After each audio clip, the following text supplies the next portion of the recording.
दोस्तों, क्या मध्य प्रदेश का जो मुख्यमंत्री है ये घोटालेबाज मुख्यमंत्री है क्या? ये सिर्फ अपने परिवार के लिए ही मुख्यमंत्री बने हुए हैं? ये मैं नहीं कह रहा हूँ, ये पूरे प्रदेश की जनता और पूरा विपक्ष कह रहा है। तो ऐसा है कि जोरदार अभिनंदन करने से हमारी प्रदेश की छवि नहीं सुधरेगी।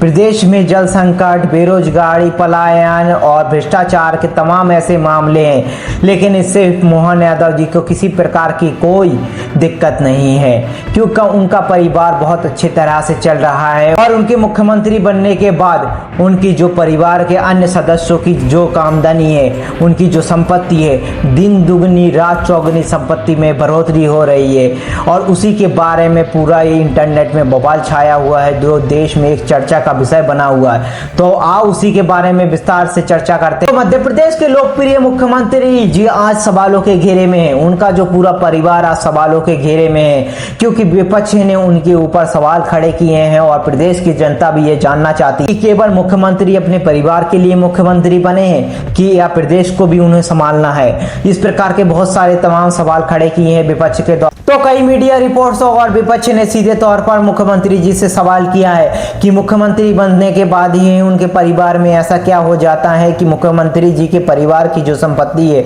वो दिन दुगनी रात चौगुनी बढ़ने लगती है। क्या विकास का सिर्फ फायदा उनके परिवार वाले को ही दिया जाएगा? इस प्रकार के बहुत सारे सवाल खड़े किए हैं विपक्ष के द्वारा और इस प्रदेश की हर नागरिक जानना चाहता है कि एक्चुअल में ऐसा है कि नहीं है।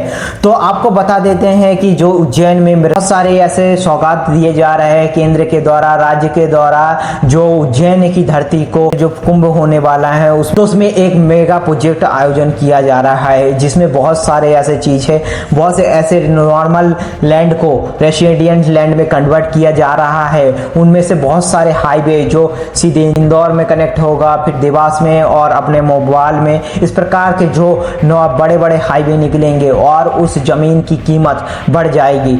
तो कहने के लिए तो एक महज एक कहानी समझ में आता है, लेकिन कहानी के पीछे बहुत सारे राज छुपे हैं। राज कुछ इस प्रकार है कि मोहन यादव जी सरकार में है, कि जब मोहन यादव सरकार में है, जानकारी सिर्फ सरकार के पास है, केंद्र के पास है, तो उनके परिवार वालों को और अन्य लोगों को कैसा पता चल रहा है कि वहां मेगा प्रोजेक्ट आने वाला है, जो नॉर्मल लैंड को रेसिडेंट लैंड में कन्वर्ट किया जाएगा, वहां की जमीन की रेटें बढ़ जाएगी।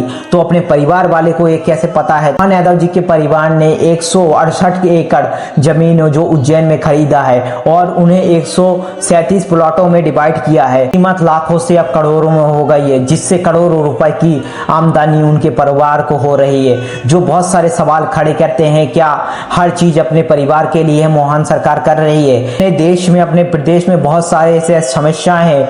आज भ्रष्टाचार, बेरोजगारी, शिक्षा, स्वास्थ्य, बहुत सारे ऐसे मुद्दा है जो देश में, अपने प्रदेश में बहुत दयनीय स्थिति है। तो उसमें सुधार करने की आवश्यकता है, ना कि अपने परिवारवाद में। यदि परिवारवाद अपने दर्शाएंगे तो आपको निश्चित तौर पर आप सत्ता में बैठ के रहने के लायक ही नहीं है। ऊपर बहुत सारे आरोप लगे हैं कि जो आपके परिवार ने जमीन खरीदा है उसमें खरीदने की कोई दिक्कत वाली बात नहीं है, लेकिन जानकारी उनको कहां से मिली, किसने जानकारी दी, कहां जमीन खरीदा, कितना खरीदा, ये बहुत सारे क्वेश्चन जानकारी के लाने बता देते हैं कि मोहन यादव की पक्ष में और विपक्ष में बहुत सारे लोग बोल रहे हैं। तो मोहन यादव के पक्ष में बोल रहे हैं कि मोहन यादव जी पहले रियल एस्टेट का काम करते थे, मुख्यमंत्री पहले जो नहीं थे तब भी वो रियल एस्टेट का काम करते थे, तो जो जमीन की लेनदारी होती रहती थी। लेकिन मोहन यादव को आपको बता देते हैं जो इस तक का जो मोहन यादव ने 138 एकड़ जमीन खरीदे, उनके परिवार वालों ने जो मिलके 138 एकड़ खरीदा। इससे पहले 21-22 में उन्होंने 85 एकड़, इसके पहले 21 से पहले